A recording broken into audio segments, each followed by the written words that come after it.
ত্রিপুরা স্কুলে কি সত্যি বদলে যাচ্ছে নিয়ম? শনিবারে ছুটি আর সপ্তাহের বাকি 5 দিন সকাল 9টা থেকে বিকাল 5টা পর্যন্ত ক্লাস। এমনই একটি তথাকথিত সরকারি বিজ্ঞপ্তি গতকাল সোশ্যাল মিডিয়ায় ভাইরাল হতে শুরু হয় ব্যাপক চর্চা। মুহূর্তের মধ্যেই সেই বিজ্ঞপ্তি ছড়িয়ে পড়ে অভিভাবক, শিক্ষক এবং পড়ুয়াদের মধ্যে। অনেকেই সেটিকে শিক্ষা দপ্তরের নতুন নির্দেশিকা বলে ধরে নেন। ফলে তৈরি হয় বিভ্রান্তি ও জল্পনা।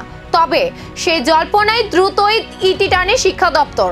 বুধবার উচ্চ শিক্ষা দপ্তরের ডেপুটি ডিরেক্টর শাহজাহান স্পষ্ট জানিয়ে দেন, সামাজিক মাধ্যমে ছড়িয়ে পড়া ওই বিজ্ঞপ্তি সম্পূর্ণ ভুয়ো।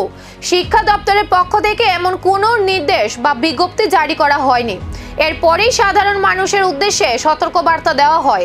সোশ্যাল মিডিয়ায় ভাইরাল হওয়া যে কোনো তথ্য যাচাই না করে বিশ্বাস না করার এবং শুধুমাত্র সরকারি সূত্র থেকেই তথ্য নিশ্চিত করার আহ্বান জানানো হয়েছে।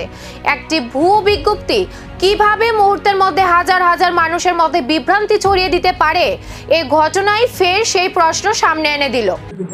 না, আপনি নিজেই তো বলছেন এটা ফেক, কারণ বুঝলেই এই সংবাদের যা উঠেছে তা দেখলেই বোঝা যায় যে এটার কোনো ভিত্তিপ্রস্তর নেই, কোনো অফিসিয়ালদের সই শপথ কিছুই নেই। এটা আমাদের যেটা নলেজে এসছে এটা টোটালি ফেক। এমন কোনো অর্ডার আমাদের দপ্তর থেকে অথবা শিক্ষা দপ্তর থেকে আমাদের কাছে আসেনি। যে টাইম টেবিল দেওয়া হয়েছে সেটা কি এটা টোটালি ফেক। যে ফেক নিউজটার উপরে টাইম টেবিল এই সকল কিছু আমরা বলতেই যাব কেন?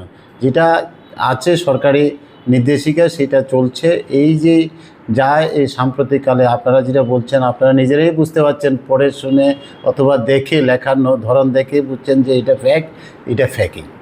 এরকম কোনো আদেশ ও নির্দেশ অথবা কোনো কিছু মানে শিক্ষা দপ্তর থেকে বেরোয়। একটি ভাইরাল পোস্ট কত দ্রুত বিভ্রান্তি ছড়াতে পারে তারই আরেকটি উদাহরণ এই ঘটনা। প্রশ্ন এখন একটাই, এমন ভুয়ো বিজ্ঞপ্তির নেপথ্যে কারা আর কি উদ্দেশ্যেই বা এই বিভ্রান্তি?